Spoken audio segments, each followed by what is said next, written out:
আসসালামু আলাইকুম। আপনারা সবাই কেমন আছেন? আলহামদুলিল্লাহ আমি ভালো আছি। আজ আমি কাঁঠাল রান্না করব। কাঁঠাল আগে থেকে কেটে রেখে দিয়েছি। কাঁঠাল ধুয়ে নিয়েছি। এখন কড়াইয়ে তেল দিচ্ছি। আমি কিন্তু রান্নায় সরিষার তেল ব্যবহার করি। পেঁয়াজ কুচি দিয়ে দিয়েছি।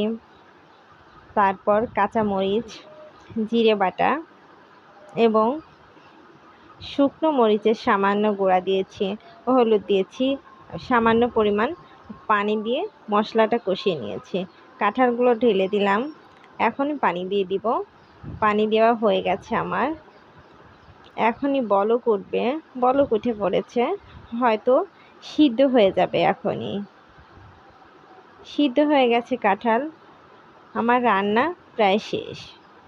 আপনাদের কেমন লাগলো অবশ্যই জানাবেন কমেন্টে। আসসালামু আলাইকুম।